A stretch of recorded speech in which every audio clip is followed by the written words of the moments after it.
नमस्कार दोस्तों, स्वागत है आपका द गुरु में। आज हम पढ़ेंगे क्लास 12th मैथ्स का 4th चैप्टर डिटर्मिनेंट्स अर्थात सारणिक। सबसे पहले तो हम इस चैप्टर में क्या क्या पढ़ने वाले हैं उन टॉपिक्स के बारे में थोड़ा सा डिस्कस कर लेते हैं। तो हम स्टार्ट करेंगे इंट्रोडक्शन से, फिर उसके बाद में हम सारणिक के बारे में पढ़ेंगे जिसमें फर्स्ट ऑर्डर सारणिक, सेकंड ऑर्डर सारणिक एंड थर्ड ऑर्डर सारणिक पढ़ेंगे। फिर अपना अगला टॉपिक रहेगा त्रिभुज का क्षेत्रफल और उपसारणिक तथा सहखंड, अवयवों का सहखंडज और व्युत्क्रम, और लास्ट अपना टॉपिक रहेगा applications of determinants and matrix. Okay, तो चलिए शुरू करते हैं इंट्रोडक्शन से। जैसे हमारे सामने कोई रैखिक समीकरण निकाय है जिसको मैं लिख रहा हूँ a1x plus b1y equal c1 and a2x plus b2y equal c2। तो अगर हम मैट्रिक्स के रूप में लिखना चाहें तो किस तरह से लिख सकते हैं? इसको लिख सकते हैं a1 b1 a2 b2 and x Y equals c1 c2। इसको मैट्रिक्स के रूप में हम इस तरह से लिख सकते हैं। अब अगर इन समीकरणों की निकाय का हल अद्वितीय है अथवा नहीं, इसको चेक करने के लिए हम क्या ज्ञात करते थे? आपने बचपन में पढ़ा होगा, हम ज्ञात करते थे a1 b2 minus a2 b1। इस संख्या के द्वारा ज्ञात करके देखते थे कि इसका हल अद्वितीय होगा अथवा नहीं।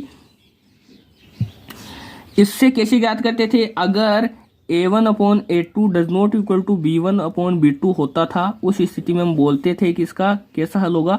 अद्वितीय हल होगा। क्या होगा? अद्वितीय हल होगा। इसको हम लिख सकते हैं a1 b2 minus a2 b1 does not equal to 0। इस स्थिति में क्या होता था? इसका अद्वितीय हल होता था। अब यह संख्या जो a1 b2 minus a2 b1 है, यह क्या है? यह समीकरणों की निकाय के अद्वितीय हल ज्ञात करती है। और ये हल किससे संबंधित होते हैं? मैट्रिक्स से। इस मैट्रिक्स से संबंधित होते हैं, इस मैट्रिक्स से संबंधित होते हैं। और a1 b2 minus a2 b1, इसको ही हम क्या बोलते हैं? ए का सारणिक। इसको हम क्या बोलते हैं? अवयव है ए का सारणिक या फिर डिटर्मिनेंट ऑफ ए। ये हो गया अपना सारणिक। अब सारणिक का उपयोग कहाँ कहाँ किया जाता है? तो देखना चाहिए तो सारणिक का उपयोग इंजीनियरिंग में, विज्ञान में, इकोनॉमिक्स में, समाज विज्ञान और बहुत से विषयों में, बहुत से क्षेत्रों में सारणिक का विस्तृत रूप से उपयोग किया जाता है। चलिए अब देख लेते हैं सारणिक वास्तव में होता क्या है, इसकी परिभाषा क्या होती है। तो हमारे सामने लिखा हुआ है कि यदि n कोटि के प्रत्येक वर्ग अवयव है, जिसको हम लिख रहे हैं a बराबर aij, ये क्या है? कोई स्क्वायर मैट्रिक्स है। को एक संख्या, वो संख्या वास्तविक संख्या भी हो सकती है या फिर कोई सम्मिश्र संख्या भी हो सकती है। सम्मिश्र संख्या क्या होती है? हमने 11th क्लास में पढ़ा है। द्वारा संबंधित करा सकते हैं जिसे वर्ग अवयव का सारणिक कहते हैं। इसको समझने के लिए हम थोड़ा सा इसको एग्जाम्पल लेकर चलते हैं। जैसे कि यदि m वर्ग अवयवों का समुच्चय, m क्या? कैपिटल M वर्ग अवयवों का समुच्चय और कैपिटल के सभी संख्याओं का समुच्चय है। संख्याएं कौन कौन सी? वास्तविक और सम्मिश्र संख्याएं सब आ सकती हैं इसमें। और f such that m to k where f of a equals क्या है? स्मॉल k के द्वारा परिभाषित कोई फलन है हमारे पास, जहां a कैपिटल M से बिलोंग करता है और स्मॉल k कैपिटल K से बिलोंग करता है, तब f ऑफ a का सारणिक कहलाता है। ये तो हो गई इसकी परिभाषा। सारणिक को मोड ऑफ a या डिटर्मिनेंट ऑफ a या फिर इस डेल्टा से भी प्रदर्शित किया जा सकता है। अब यदि हमारे पास ये कोई अवयव a दिया है जिसको हम लिख रहे हैं a b c d, तो अगर इसका सारणिक निकालना हो तो इसको हम कैसे लिखेंगे? तो इसको हम लिख सकते हैं मोड ऑफ a बराबर डिटर्मिनेंट ऑफ ए, या फिर इसको डेल्टा से भी लिखा जा सकता है। फिर इसको इस तरह से लिख देते हैं ए बी सी डी। यहाँ पर आयताकार बड़ा ब्रैकेट था, उसकी जगह हम लगा देते हैं ये डिटर्मिनेंट का साइन मोड के रूप में। चलिए अब इसको मोड ऑफ ए को हम बोलते हैं सारणिक ए। इसको क्या बोलते हैं? सारणिक ए या फिर ए का सारणिक, या फिर बोल सकते हैं इसको डिटर्मिनेंट ऑफ ए। साथ में जो सारणिक होते हैं वो केवल वर्ग अवयव के लिए ही परिभाषित। चलिए अब हम देख लेते हैं कि one order, second order and third order के डिटर्मिनेंट्स को हम कैसे ज्ञात करते हैं। सबसे पहले देख लेते हैं ए कोटि के अवयव का सारणिक कैसे ज्ञात करते हैं। जैसे कि हमारे पास कोई अवयव ए दिया है जिसको हम इस तरह से लिख रहे हैं कैपिटल ए बराबर ए। इसमें ए की अवयव है ए, अर्थात ये वन ऑर्डर मैट्रिक्स है। अगर इसका सारणिक ज्ञात करना हो तो हम लिख देते हैं इसको determinant of A equals a. इसका सारणिक इस तरह से ज्ञात किया जाता है। ये तो बहुत ईजी हो गया। अब थोड़ा सा इसको डिफिकल्ट बनाकर चलते हैं। हम लेते हैं द्वितीय कोटि के अवयव का सारणिक। जैसे कि हमारे पास कोई अवयव दिया गया है द्वितीय कोटि का 2 क्रॉस 2 ऑर्डर का A1 A1 A11 A12 A21 A22, ये क्या है, कोई सेकंड ऑर्डर मैट्रिक्स है। तो अगर इसका डिटर्मिनेंट ज्ञात करना हो तो हम लिख देंगे डिटर्मिनेंट ऑफ ए, या लिख सकते हैं इसको मोड ऑफ ए बराबर क्या लिखेंगे हम, A11 A12 A21 A22। अगर इस सारणी का मान ज्ञात करना हो तो हम क्या करेंगे, विकर्णों के अवयवों को आपस में गुणा करेंगे और घटा देंगे। जैसे A11 को गुणा कर दिया हमने A22 से, साथ में A12 को गुणा कर दिया A21 से, इन दोनों को आपस में गुणा करके घटा देते हैं। तो डिटर्मिनेंट ऑफ ए कितना आ जाएगा, A11 A22 माइनस आ जाएगा A21 A12। ये आ गया determinant of A where A is a second order matrix. Okay, अब एग्जाम्पल लेकर चलते हैं। एग्जाम्पल हमारे सामने पहला एग्जाम्पल दिया है, ये कोई मैट्रिक्स ए है, ये डिटर्मिनेंट ए है जिसका मान हमें ज्ञात करना है 2 4 -1 4। कैसे ज्ञात करते हैं हम, विकर्ण वाले अवयवों को आपस में गुणा कर दो और फिर घटा दो। तो चलो 2 को 4 से गुणा करो, कितना आ जाएगा 8, -1 को 4 से गुणा करो -4 हो जाएगा, ये हो जाएगा 8 + 4 = 12। ये हो गया, इसका मान आ गया। चलिए एक और एग्जाम्पल लेते हैं। एग्जाम्पल है कि कोई ये डिटर्मिनेंट दिया गया है x + 1 x - 1 x। इसका मान हमें ज्ञात करना है। तो कैसे ज्ञात करेंगे हम, विकर्णों वाले अवयवों को आपस में गुणा कर दो फिर घटा दो। चलो x को x से गुणा किया, इसको इससे गुणा किया, x² हो गया, माइनस इसको इससे करना है x + 1 × x - 1। ये a + b a - b वाला फॉर्मूला बन रहा है, तो इसको क्या लिख देंगे हम, a² - b² यानी x² - 1। x² से x² कैंसिल, मान आया गया इसका 1। ये हो गया सेकंड ऑर्डर मैट्रिक्स का डिटर्मिनेंट, ये हमने ज्ञात करके देख लिया। चलिए अब हम देख लेते हैं तृतीय कोटि के अवयव का सारणी कैसे ज्ञात किया जाता है, ये हम करके देख लेते हैं। अब अगर थर्ड ऑर्डर का कोई मैट्रिक्स और उसका डिटर्मिनेंट ज्ञात करना हो तो हम क्या करते हैं, उसको सेकंड ऑर्डर के डिटर्मिनेंट में बदलते हैं, फिर उसका सारणी ज्ञात कर लेते हैं। और यह एक पंक्ति या एक स्तंभ का प्रसरण कहलाता है या एक्सपेंशन कहलाता है। अब क्या है, तृतीय कोटि का कोई सारणी का उसको 6 प्रकार से प्रसारित किया जा सकता है। 3 पंक्तियों के अनुदिश और 3 स्तंभों के अनुदिश अलग अलग प्रसारित करके उनका मान ज्ञात किया जा सकता है। आप 3 पंक्तियों के साथ प्रसारित करके निकाल लो या फिर 3 स्तंभों के साथ प्रसारित करके सारणी का मान निकाल लो। सभी स्थितियों में, सभी 6 स्थितियों में सारणी का मान समान आएगा। कैसे, ये हम करके देख लेते हैं। जैसे कि हमारे पास कोई सारणी ए दिया है जो लिखा है 3 क्रॉस 3 ऑर्डर का है, A11 A12 A13 A21 A22 A23 A31 A32 A33, ये 3 क्रॉस 3 ऑर्डर का कोई सारणिक है। इसका हम मान निकालते हैं तो इसको 6 प्रकार से विभाजित करके निकाल लेते हैं। सबसे पहले क्या करते हैं, हम पहली स्थिति ले लेते हैं, फर्स्ट रो के अनुदिश एक्सपेंड कर रहे हैं, इसको एक्सपेंशन कर रहे हैं फर्स्ट रो के अकॉर्डिंग। ओके, तो फर्स्ट रो यानी प्रथम पंक्ति के अनुदिश करना है तो क्या करते हैं हम, ये वाली प्रथम पंक्ति ले रहे हैं, प्रथम पंक्ति ले ली। अब क्या करना है, प्रथम पंक्ति के अनुदिश इसको प्रसारित करना है। तो सबसे पहले क्या लिख देंगे हम, डिटर्मिनेंट ऑफ ए बराबर क्या लिखेंगे, प्रथम पंक्ति के अवयव देख लो कौन कौन से, A11 A12 A13, ये अवयव है। सबसे पहले लिखेंगे हम A11, पहला अवयव देख लो। पहला अवयव देखना है तो क्या करना है, पहले अवयव के अनुदिश जो भी पंक्ति और स्तंभ है उसको छोड़ देना है। पहले अवयव के अनुदिश जो भी पंक्ति और स्तंभ है उसको छोड़ दो। ये पंक्ति आ रही है और ये स्तंभ आ रहा है तो इसको छोड़ दो। साथ में क्या लेना है, -1 ऑफ, अब A11 के जो सफिक्स आ रहे हैं 1 1, इनकी घात का योग कर देते हैं। जैसे कि 1 + 1, ये साथ में लेना है। और प्रथम पंक्ति तथा प्रथम स्तंभ को छोड़ने के बाद जो डिटर्मिनेंट बचता है उसको लिख देते हैं। जैसे आ गया ये A22 A23 A32 A33। Okay, फिर क्या कर लेते हैं हम, अगला अवयव ले लो। अगला अवयव क्या है, A12, साथ में -1 की घात, इसका सफिक्स क्या है 1 + 2, इन दोनों को जोड़ देंगे। अब क्या करना है, जो ये सेकंड अवयव है इसकी पंक्ति और स्तंभ को छोड़ दो। इसकी पंक्ति ये हो गई और स्तंभ ये हो गया, इसको छोड़ दो और बाकी जो डिटर्मिनेंट बच रहा है वो लिख दो। तो ये आ जाएगा A21 A23 A31 A33, ये आ गया अपना सेकंड वाला अवयव।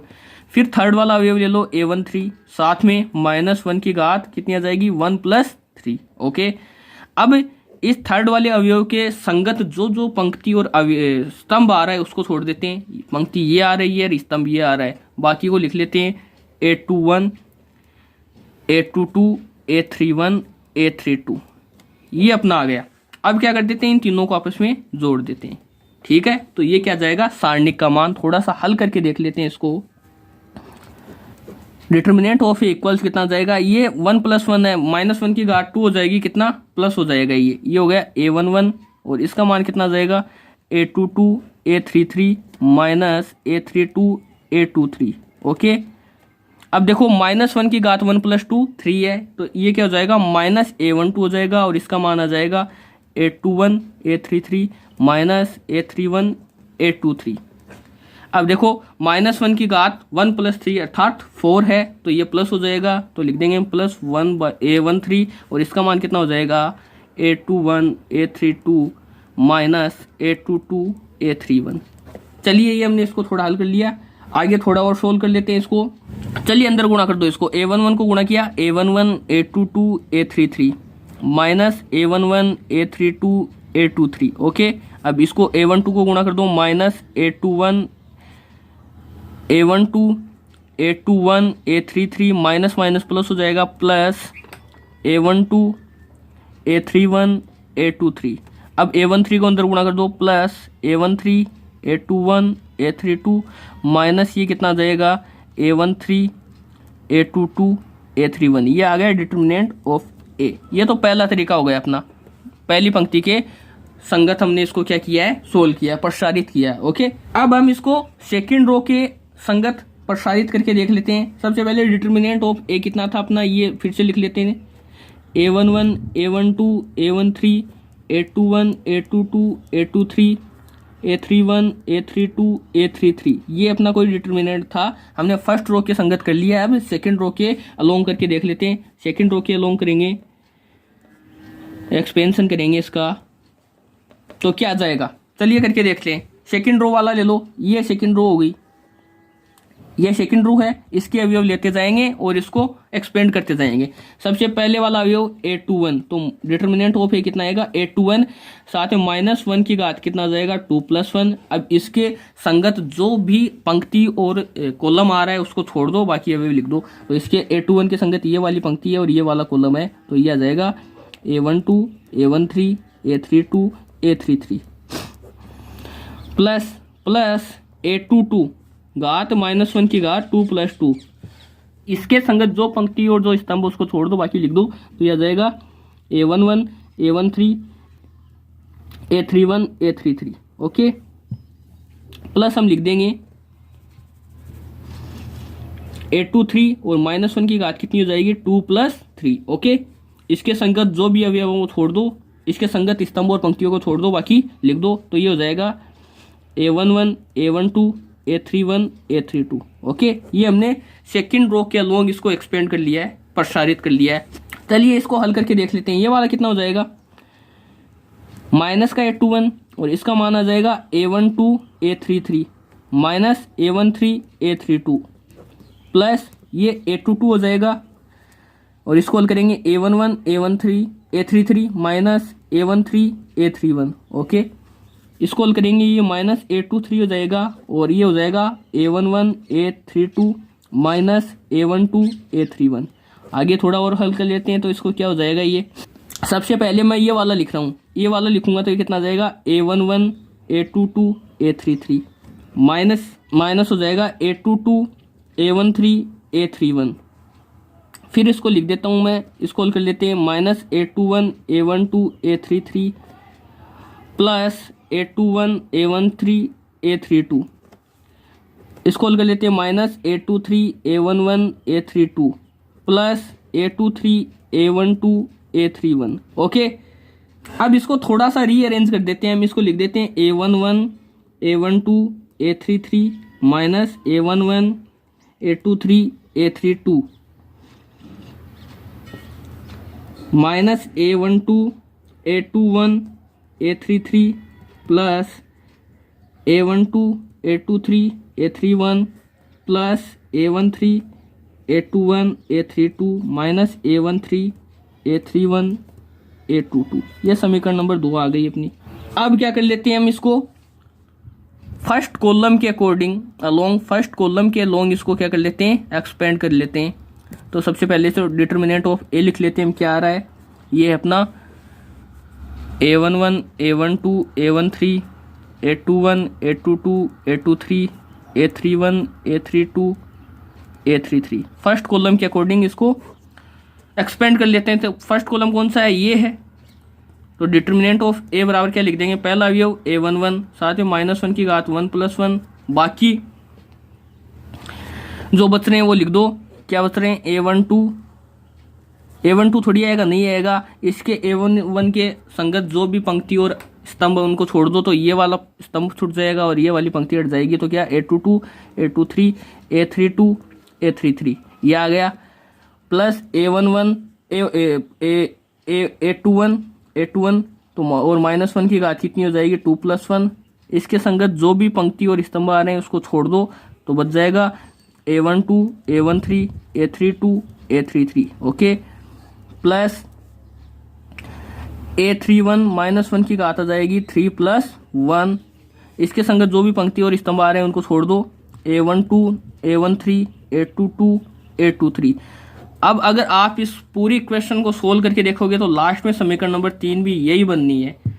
आप इनको करके देख सकते हैं। बाकी जो 3 स्थितियां बची हैं, कौन कौन सी, R3 के अलोंग और C1 तथा C2 के अलोंग, इनके अलोंग भी आप इसको एक्सपेंड करके देख लेते हैं।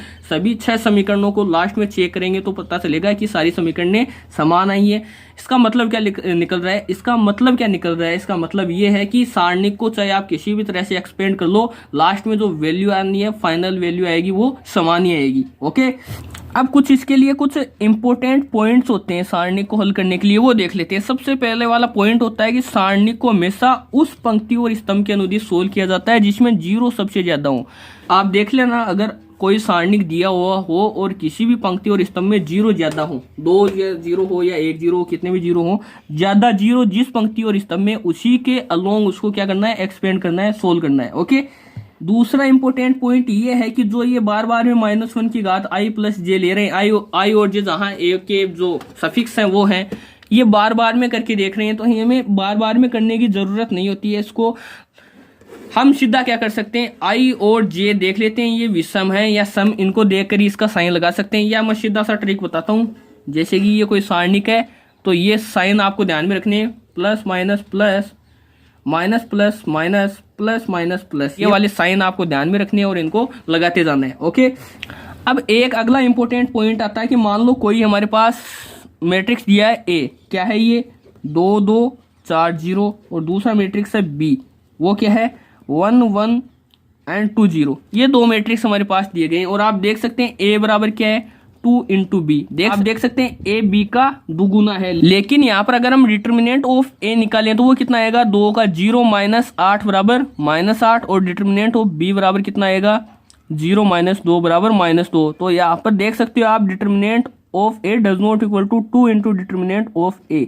अगर मैट्रिक्स इस तरह से दिया हुआ हो तो ये जरूरी नहीं है कि डिटर्मिनेंट भी ऐसा ही आए। इसको थोड़ा ध्यान से देखने पर हम क्या पाते हैं, डिटर्मिनेंट ऑफ A को क्या लिख सकते हैं हम, 4 × -2 लिख सकते हैं, और -2 किसकी वैल्यू है, -2 किसकी वैल्यू है, डिटर्मिनेंट ऑफ B की। तो डिटर्मिनेंट ऑफ B बराबर क्या लिख देंगे हम, 4 × डिटर्मिनेंट ऑफ B। इसको लिख सकते हैं 2² × डिटर्मिनेंट ऑफ B। आगे इसको थोड़ा सा इस तरह से हम लिख सकते हैं, 2 की power n × determinant of B। ये डिटर्मिनेंट ऑफ A की वैल्यू आ गई, जहां पर n बराबर कितना है, 2 है। n बराबर क्या है, 2 है, और n बराबर 2 है। ये क्या है, ये क्या है, ये दोनों मैट्रिक्सों की कोटि है। इन जनरल अगर हम लिखना चाहें तो यदि कोई मैट्रिक्स इस तरह से दिया है, A बराबर K × B, क्या है, K × B, जहां पर A और B क्या है, ये क्या है, ये दोनों वर्ग मैट्रिक्स हैं, दोनों क्या है, वर्ग मैट्रिक्स हैं, ओके। और अवयवों की कोटि क्या है, इन दोनों की कोटि कितनी है, n है। अवयवों की कोटि कितनी है, n। तब हम लिख सकते हैं मॉड्यूलस ऑफ A या डिटर्मिनेंट ऑफ A बराबर K की power n × determinant of B, जहां n की वैल्यू 1 2 3 4 एंड सोन कुछ भी हो सकती है। ये लास्ट वाला इंपॉर्टेंट पॉइंट है, आपको ध्यान रखना है।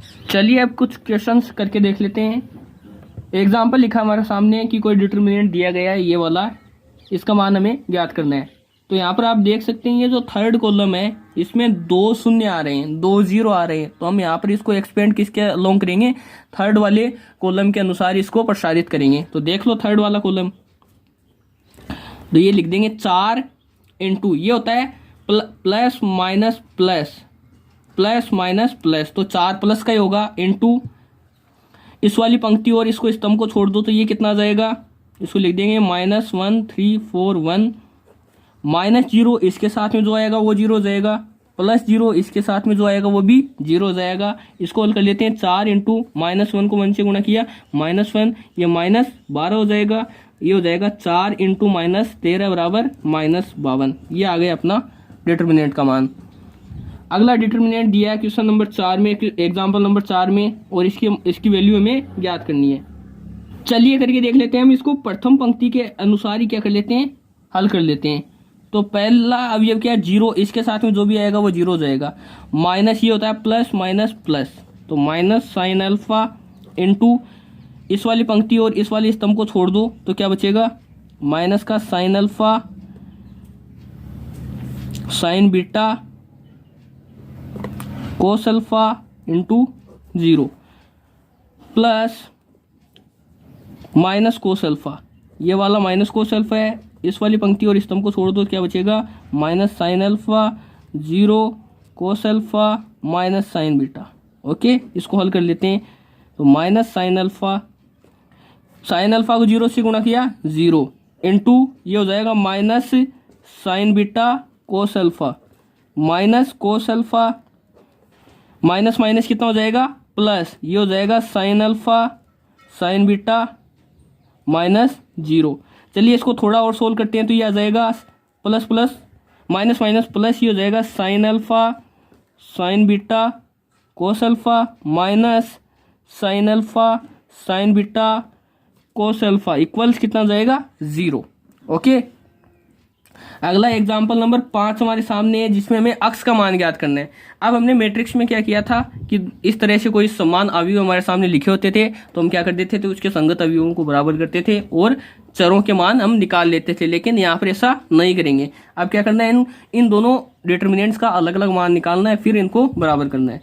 चलिए कर लेते हैं।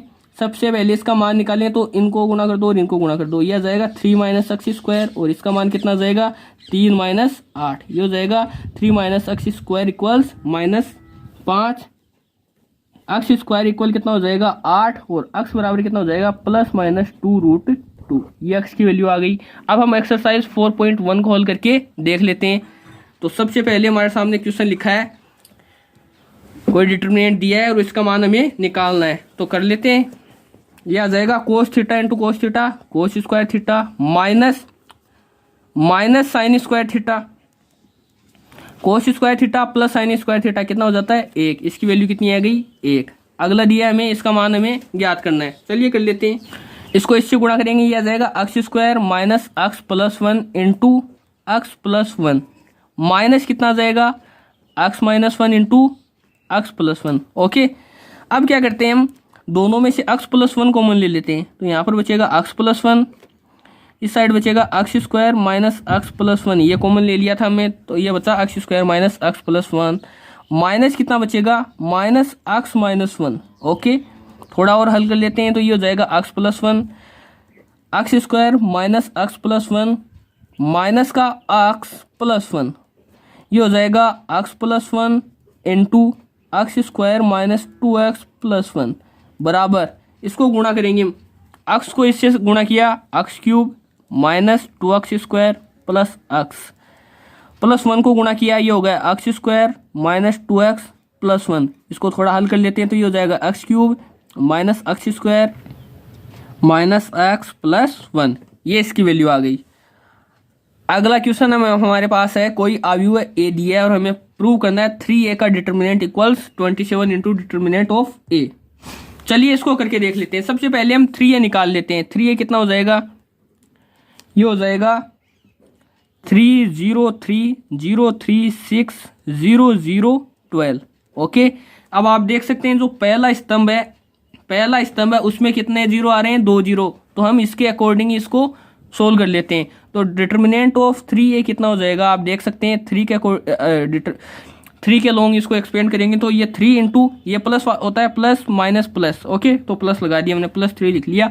अब इस पंक्ति और स्तंभ को छोड़ दो, बाकी वाले लिख लो, तो ये हो जाएगा 3 6 0 12, -0 इसके साथ में जो आएगा वो 0 हो जाएगा, +0 इसके साथ में आएगा वो भी 0 हो जाएगा। इसको हल कर लो, ये आ जाएगा 3 इंटू 12 3 36, कितना हो जाएगा 36, और 36 गुणा 3 कितना होता है 108, ये हो जाएगा 108। ओके, ये डिटर्मिनेंट ऑफ 3 आ गया। अब क्या निकाल लेते हैं हम, डिटर्मिनेंट ऑफ ए और निकाल लेते हैं। डिटर्मिनेंट ऑफ ए बराबर कितना आएगा, आप देख सकते हैं इसको भी हम प्रथम स्तंभ के अकॉर्डिंग ही क्या कर लेते हैं, अलोंग इसको हल कर लेते हैं। तो 1 इंटू ये हो जाएगा 4 -2 -0, कितना हो गया 4 इंटू 0, और साथ में -0 इंटू इसके साथ में जो आएगा वो भी 0, +0 इंटू इसके साथ में जो आएगा वो भी 0। तो ये आ जाएगा डिटर्मिनेंट ऑफ ए बराबर कितना आ गया 4। अब 27 इंटू डिटर्मिनेंट ऑफ ए कितना आ जाएगा, 27 गुणा 4 बराबर कितना आ जाएगा 108, और डिटर्मिनेंट ऑफ 3a भी कितना आया है, ये भी 108 आया। तो हम लिख सकते हैं determinant of 3a equals 27 of determinant of A. Okay, ये हमने यहाँ पर प्रूव कर दिया है। अगला क्वेश्चन नंबर 5 दिया है जिसमें हमें इस डिटर्मिनेंट की वैल्यू ज्ञात करनी है। चलो याद कर लेते हैं, पहली पंक्ति के अलोंग इसको हल कर लेते हैं हम।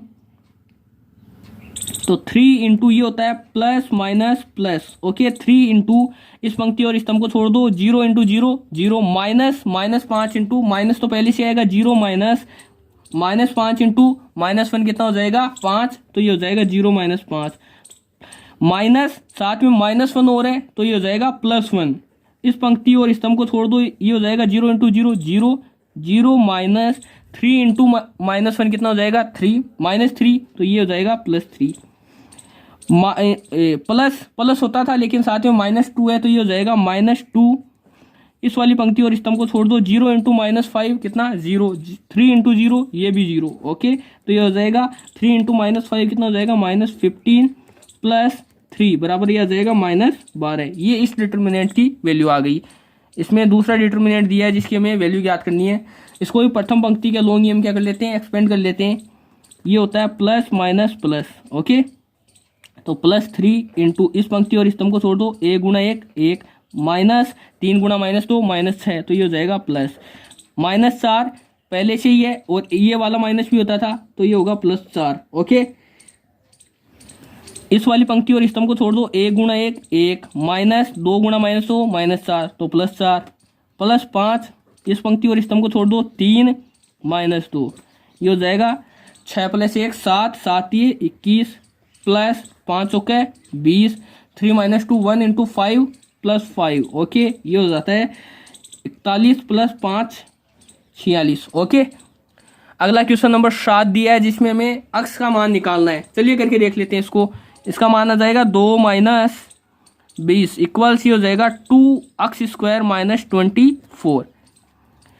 इसको लिख सकते हैं हम 2x² - 24 इक्वल्स -18, 2x² इक्वल आ जाएगा 18 + 24, ये हो जाता है, ये -18 है, सॉरी गलती से हो गया, -18 + 24 इक्वल्स आ जाता है ये 6, तो x² इक्वल आ जाएगा 3, तो x लिख देंगे हम, x बराबर ±√3, ओके। अब क्वेश्चन नंबर लास्ट 8 नंबर का दिया है हमारे पास और इसमें भी हमें x की वैल्यू ही ज्ञात करनी है। चलो इसको गुणा करते हैं, x² - 36 इक्वल्स कितना हो जाता है 36 - 18 दूनी 36, ये हो गया 0, यहाँ से हम लिख देंगे x² बराबर 36, तो x बराबर आ जाएगा ±6। चलिए आज के लिए इतना ही, अगले वीडियो में फिर से मिलेंगे, तब तक के लिए पढ़ते रहिए, धन्यवाद।